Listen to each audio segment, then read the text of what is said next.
Assalamualaikum warahmatullahi wabarakatuh. Waalaikumsalam warahmatullahi wabarakatuh.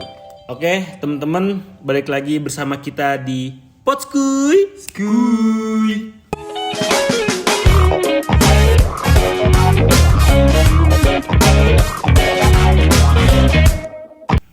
Kali ini berhubung kita semua mahasiswa ilmu komunikasi, kita akan membahas tentang mampukah generasi Z seperti kita itu menjadi public relation profesional. Nah, ini dari pertanyaan masyarakat nih teman-teman. Kenapa orang-orang mampu membuat stigma bahwa generasi Z mampu menjadi public relation profesional? Gimana tanggapannya, Bang Hardian? Menurut gua nih, kenapa generasi Z bisa menjadi public relation yang profesional? Karena generasi Z ini relasinya itu luas ya. Karena mereka ini sehari-hari pasti mengedepankan sosial media, dari mulai Instagram, Tuh. Facebook, apalagi TikTok ya yang sekarang Betul banget sih itu melesat banget sih emang. gampang banget viral ya. Nah itu jadi bisa membuat ke kitanya itu jadi bisa improve dalam artian mungkin suatu saat kita menjadi public relation dari salah satu perusahaan, kita bisa mengembangkan perusahaan itu lewat TikTok, lewat Facebook kah, lewat IG. Betul banget sih itu. Apalagi TikTok ya yang sekarang gampang banget viral lewat FYP orang lain. Terus Facebook mungkin dari marketplace-nya atau bisa dari iklan-iklan. Terus IG sekarang bisa dari Reels ya. Reels IG kan bisa gitu dengan kita berbayar. Reels dari perusahaan mungkin bisa muncul terus di IG Betul, masing-masing. Nah, Jadi kayak marketing gitu ya. Sekarang TikTok, Instagram gitu-gitu, Facebook juga bisa jadi. Nah, jadi itu bisa jadi senjata utama sih di generasi Z buat public relation yang profesional. betul banget. Nah, kalau dari Derry gimana nih Der? Tanggapannya Der? Menurut gua generasi Z lahir pada saat teknologi sedang berkembang pesat, menginginkan segala sesuatu yang serba instan. Nah, instannya gimana tuh Der? Instannya tuh sangat cepat beradaptasi dengan teknologi, Bang. Atau enggak mau berproses kali ya. Ya, Betul banget sih, pengen yang instan terus ya. Iya. Betul banget sih. Tapi karena kita generasi Z, jadi gue sendiri juga agak merasa gitu sih. Kalau kalian gimana? ya memang segala sesuatu itu pengen segala instan, kayak beli makanan pun Ya, sekarang pakai Gojek, pakai Gojek, GoFood, GoFood, ShopeeFood ya. gitu ya. Betul. Tapi menurut gua nih, apa kalian semua ngerasain bahwa kita tuh generasi Z tuh susah buat serius buat ngelakuin sesuatu yang mungkin kita tekuni, tapi susah banget buat serius. Tapi kalau kitanya dapet serius nih, kita tuh pasti bakal ngeseriusin itu terus. Ya, betul. Ngerti nggak? Jadi kayak jadi fokus ke satu titik doang ya. tapi buat fokus itu kita susah, tapi ketika kita menemukan fokus itu, kita tuh bakal fokus banget. Ngerti nggak? Betul. Bisa. Tapi kalau menurut gua pola pikir di generasi Z ini cenderung serba instan, yang kebanyakan menjadi malas orangnya tuh. Iya. Nah, malasnya gimana tuh Der? Malas karena ya serba instan. Ya, lama berproses. Ya lama berproses. Oh, jadi dia nggak mau berproses ya anak-anaknya ya. Beradaptasinya kurang gitu sama orang-orang yang di luar gitu. Kayak Betul. sekarang nongkrong juga kebanyakan malah banyak main HP, main game gitu, bukannya pada Jadi kurang bersosialisasi mungkin ya. Berarti itu salah satu ciri bahwa mungkin generasi Z belum tentu menjadi public relation yang profesional, berarti dengan ciri-ciri generasi Z yang itu. Iya, betul. Cuman kan nggak semua generasi Z seperti itu nggak sih? Iya benar. Mungkin ada beberapa orang juga yang Beberapa orang banyak yang memanfaatkan juga dalam perkembangan digital, seperti jadi editor, konten kreator. gitu kan. Tapi nggak semua generasi Z kayak gitu, tapi kalau kayak gitu itu udah pasti generasi Z. Nah, betul sih itu kayak gitu. Gak semua generasi Z kayak gitu. Cuman emang sih kalau public relation profesional tuh emang kayak benar-benar harus ngandelin relasi kita, seberapa banyak kita kenal sama orang, Ya. seberapa banyak kita tahu medan tempat apa yang harus kita lakuin gitu. Ya. Soalnya ada pengalaman nih, salah satu temen gue yang udah nikah udah punya anak. Jadi dia tuh dulu Dia generasi Z tuh. enggak, generasi masih Z. generasi X. Jadi ciri-ciri yang paling menonjolnya tuh dari dia dulu marketing di salah satu perusahaan skincare ya. Nah sebelum adanya sosial media ini dia tuh kalau marketing perusahaannya tuh door to door. Iya. Jadi dia bawa produknya terus dia pergi ke rumah-rumah orang buat ngenalin produknya. Kayak pernah nggak di rumah kalian ada tukang panci yang datang ke rumah? Oh, pernah sih, Kayak pernah. tukang panci kayak gitu. Iya. Nah, Itu tahun berapa tuh Hardian kalau boleh tahu Har? wah tahun 2010 ke bawah lah. Kayaknya waktu masih kecil. Udah lama sih ya. Udah lama. Mungkin pas teknologi belum berkembang kali ya tahun segitu ya. Udah belum masih. Mhm.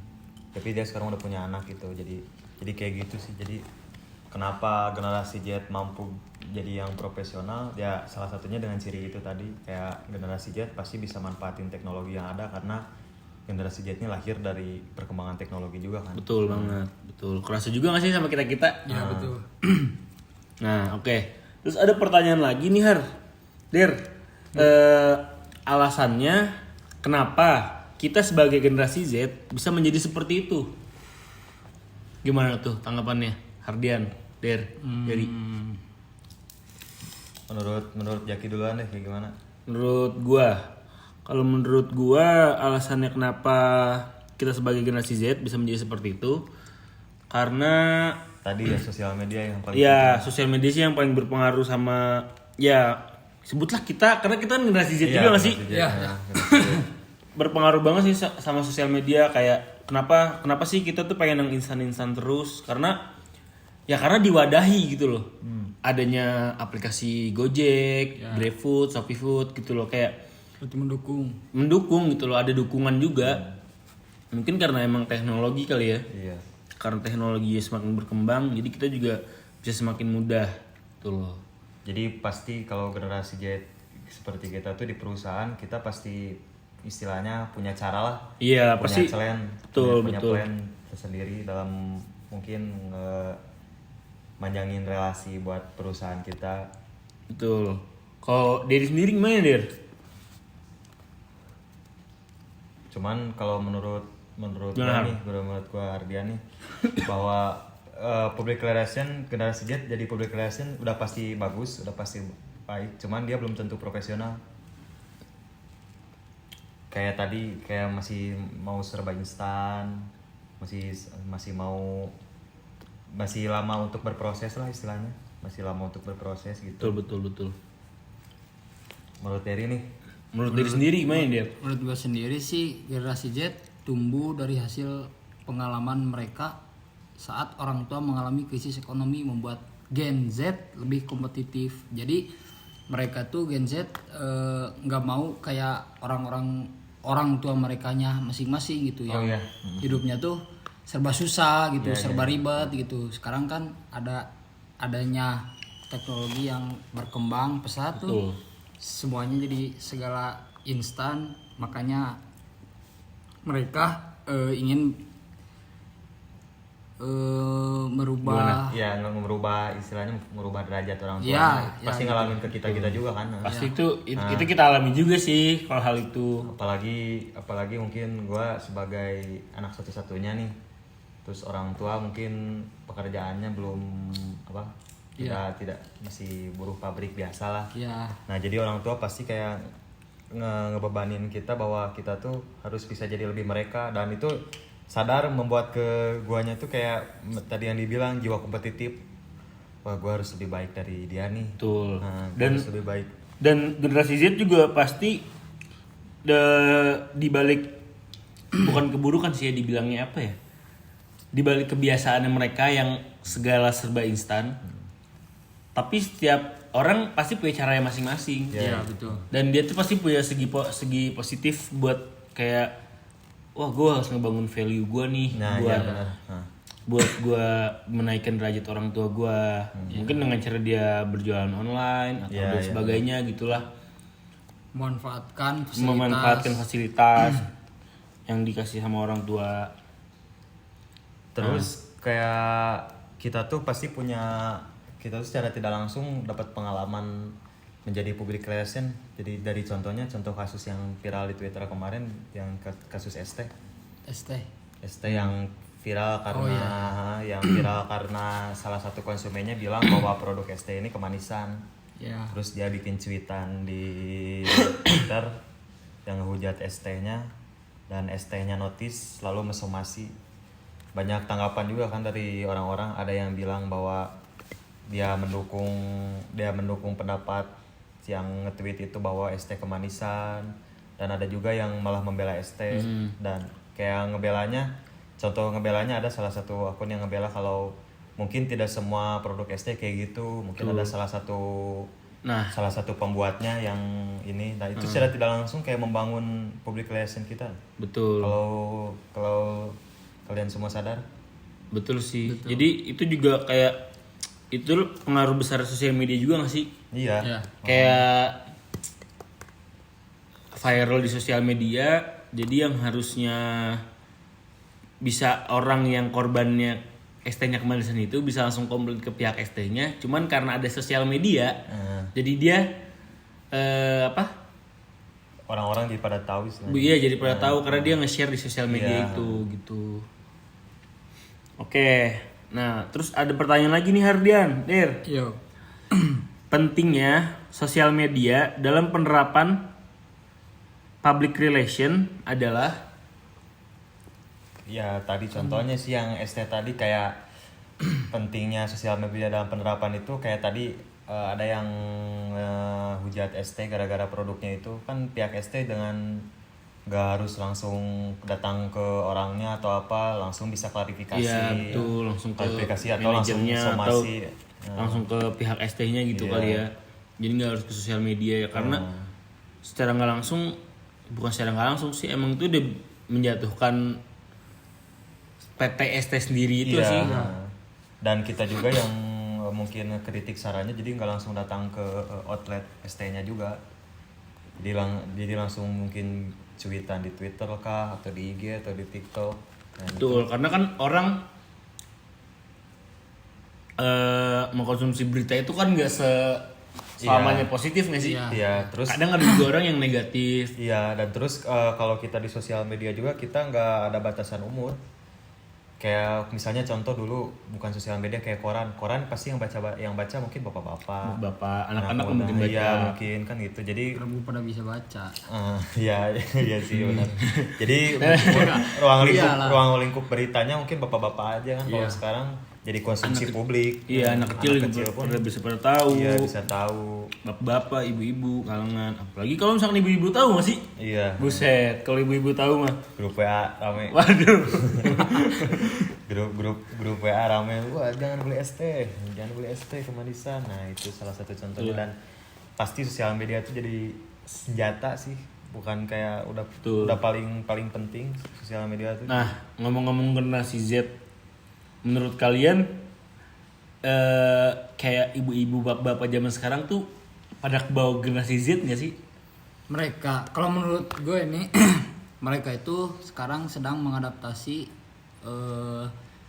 menghadapi generasi Z, karena mereka rata-rata kelahiran di generasi X yang masih serba nggak ada lah, internet, handphone pun udah jarang. Iya. Terus mereka adaptasi, melakukan transisi ke generasi Z. Jadi mengikuti apa yang generasi Z alami. Iya. Kayak kadang-kadang orang tua kita pengen bisa pakai HP, Iya, betul. Karena nggak mungkin gitu orang tua kita terus diam pada zamannya gitu, nggak mengikuti perkembangan generasi Z gitu kan. Betul. Dan generasi X nggak kayak kita gitu, kita kan tahu sosial media atau apa karena ngulik ya. Iya. Karena ngulik sih pentingnya, itu ciri khas yang paling penting generasi X sama generasi Z. Generasi Z tuh lebih kayak ngulik sesuatu gitu, kayak ini dari sosial media ya. Sosial media. Betul. Dan generasi X tuh yang minta ajarin ke generasi Z. Gitu. Karena kan dia transisi ya Iya, kan. betul. Jadi anak-anaknya tuh ngajarin tuh ke orang-orang tuanya bahwa kalau pakai WA tuh gini, kirim Instagram foto tuh gini. Ya, asal jangan ngajarin ngehujat sih. Iya, aduh itu mah netizen demand kalau kayak gitu mah. Nah, iya sih, kayak itu pengaruh buruknya generasi X ke generasi Z, kayak mungkin generasi X kalau berkomentar di sosial media agak mungkin kayak lebih belak-belakan ya sih. Iya, Iya. betul. Kayak Nah, kurang oke. kesaring. Oke, sebentar. Sebelum kita masuk ke pembahasan itu, kita awali dulu nih dengan pertanyaan. Pertanyaan keempat. Bahayanya media sosial bagi generasi Z. Iya. Bahayanya media sosial. Kalau menurut gue bahayanya tuh generasi Z sekarang banyak pengguna yang tidak memikirkan apapun, maksudnya tidak berpikir lebih cepat berkomentar lebih cepat mengambil merespon, keputusan, merespon tanpa melihat kedepannya bakal gimana nih. Tuh. Kayak misalkan orang lihat postingan terus main komen ngehujat gitu, mereka tuh nggak tahu dampak yang bakal mereka rasain itu apa. Betul. itu pun Terus itu berpengaruh juga kayaknya ke sifat public relation kita. Iya. Kayak kemarin ST contohnya kayak langsung somasi, dia nggak mikirin bahwa masih ada jalur kekeluargaan. Iya. betul. Dengan somasi stigma netizen kepada ST tuh jadi mereka jadi anti hujat, ngerti nggak sih? Kayak Nggak mau dikritik ya. ya nggak mau dikritik, hujat dikit langsung somasi, hujat dikit itu jadi kalau stigma netizen tuh kayak gitu, ngaruh juga itu. Terus juga Bener. ada salah satu kasus yang gue nonton di salah satu podcast terbesar lah di Indonesia bisa dibilang. Jadi ada dua anak remaja, yang satu berumur 18 tahun, yang kedua masih berumur sekitar 15 atau 16 tahunan. Nah, kenapa gue menyangkut pautkan masalah ini ke podcast ini? Karena menurut gue konteksnya masuk gitu loh. Karena ini salah satu pengaruh buruk sosial media buat generasi Z ini. Jadi dia itu searching di internet tentang pasar penjualan organ tubuh manusia. Oh iya. Tentang penjualan. Kalian lu pernah nonton nggak? Iya dengar. Iya. Tahu kan? Tapi belum ngikutin sih, tapi sempat dengar. Ya, nah jadi itu dia tuh sebenarnya tuh dia tuh tidak terstruktur gitu loh. Tidak terstrukturnya karena apa? Karena dia tuh belum tahu kalau dia jual organ itu dia jualnya kemana. Dia hanya melihat pasarnya saja, Iya. hanya melihat tokonya saja, dan dia belum tahu nih cara menjual kesini kayak gimana gitu loh. Nah cuman yang disayangkan si dua pelaku ini sudah memakan satu korban jiwa, anak kecil yang berumur 11 tahun. 11 tahun atau 12 tahunan. Iya. Nah, karena dia bingung, nih kasarannya kalau bahasa kita, nih gue mau jual kemana nih organnya gitu loh. Iya. Ini gue mau jual kemana nih organnya. Sedangkan dia sudah nyoba ngechat dari pihak toko si penjual organ ini, toko si jual beli organ ini. Cuman belum ada jawaban pasti dari dianya, dari pihak toko jual beli organ ini.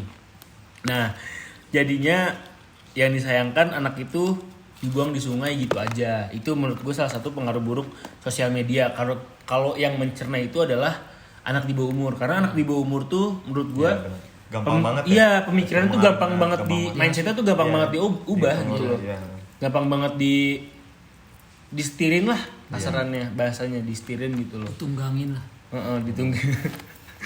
Iya benar. Gitu. Gimana Gimana nih? Emang bahayanya kan tadi sosial media jadi senjata utama public relation ya dalam ini, dan bahayanya juga itu bisa jadi kalau misalnya kita kayak tadi ST takutnya jadi kemakan orang lain, beda lagi. Padahal mungkin tujuan ST bagus karena tweetan tadi Twitter itu kayak dia ngelakuin umpatan, ada kata-kata kasarnya. Ya itu bukan termasuk kritik dan saran, itu masuknya menghujat. Jadi mungkin ST pikirannya oh ini ngehujat nih, langsung somasi. Padahal kan mungkin orang-orang netizen yang lain malah bilang oh anti kritik, anti itu dan betul. nah itu ciri khasnya kayak tadi berita itu gampang banget kemakan. Iya. Pengaruh buruknya. Bahayanya itu gampang banget kemakan. Kebanyakan sih anak yang di bawah umur sih yang nggak bisa ngebedain Mana yang benar? kritik, Iya, mana kritik, mana mana hujatan. hujat, betul. Nah. Atau orang itu sudah dewasa, cuman pola pikirnya masih kecil. Bisa jadi kayak gitu jadi. juga. Banyak. Karena sosial media kan ya kita nggak tahu dong orang itu maksudnya. Nggak ada batasan umur, Iya, kan? tidak ada batasan umur, dari mana aja bisa akses. Iya. Gitu loh. Itu. Nah, terus pertanyaan terakhir nih, teman-teman. Ciri-ciri generasi Z yang mampu menjadi public relation profesional. Nah, coba tanggapannya dari dari dulu nih. Gimana Der tanggapannya Der? Kalau menurut gue sih orang yang benar-benar menekuni terus mencari kebenaran apa sih dari generasi Z tuh kayak media gitu. Dia bisa aktivis kali ya. Iya Aktivis. kayak gimana sih bahasanya tuh? Aktivis dia kayak bisa berkontribusi di Ya. dalam sosial media Ya, gitu itulah ya. Dia intinya. bisa memainkan pasar di sosial media Ya. mungkin gitu kali ya. mungkin Iya. mungkin yang ciri-ciri dari kitanya kita berorganisasi nih terus punya akun Instagram atau apa Ya. Ya, kan ciri-ciri generasi Z kan itu dari teknologi kita berorganisasi kita ngeposting kegiatan kita dalam berorganisasi Betul. kita ngeposting apa menyebarkan apa mungkin dari situ sih kayak ciri-ciri kita yang kalau menurut bisa Yakin nih kayak gimana? nge-branding. Kalau menurut gue sendiri, ciri-ciri generasi Z yang mampu menjadi public relation profesional, kalau menurut gue kayak dia bisa memanfaatkan sosial media semaksimal mungkin. Contohnya kayak dia misalkan dia buka TikTok bukan hanya scrolling aja buat lihat video. Karena kan di TikTok itu udah ada TikTok Shop juga kan, Iya. buat dia berjualan atau apa. Jadi Nah, bisa lihat baik buruknya betul. mungkin. Iya. Karena memang ada segi positif dan negatif di setiap sosial media ya. Iya. Gue nggak menyebutkan TikTok doang, Instagram doang, WhatsApp doang gitu loh, Facebook bahkan itu tuh ada segi positifnya semua, bukan hanya segi negatif. Karena dia ada dua sisi kan, positif dan negatif. Gimana cara kita mengikuti lah Iya, caranya. Nah, menurut gua kalau misalkan ciri-ciri generasi Z yang bakal menjadi public relation profesional, dia bisa mengikuti sosial media secara positif. Iya. Secara positif tuh kayak dia bisa menjual barang-barang produk-produk mungkin dia buat di rumah homemade atau kayak gimana. Jadi dijual. intinya kayak Dan- memanfaatkan Iya, sosial betul. media. Dan dia juga Sosial pasti bisa media. mikirin negatifnya di sosial media itu. Iya. Nah, Betul. jadi secara Terus- nggak langsung karena kita sering sosial media kita juga pasti secara tidak langsung kayak punya pikiran oh ini bagus nih positifnya ini negatifnya ini jadi masih bisa disaring gitu. Betul, kayak sosial media juga bisa menyambungkan kita ke ke kalangan mana aja gitu. Iya. Kayak waktu itu gue sempet lihat di TikTok, jadi ada videonya salah satu artis besar di Indonesia. Dia tuh lagi nyari asisten untuk dia sendiri, untuk dia pribadi. Dan gue lihat ada yang stitch dan dia tuh bisa berbahasa, jago public relation, public speaking segala macam. Nah itu salah satu menurut gue itu salah satu generasi Z yang Iya, iya. bisa menjadi public relation yang profesional. Karena apa dia bisa menggunakan sosial media dengan baik lah, gitu loh. Jadi membangun value dia juga kan Iya, kalau iya. kayak gitu.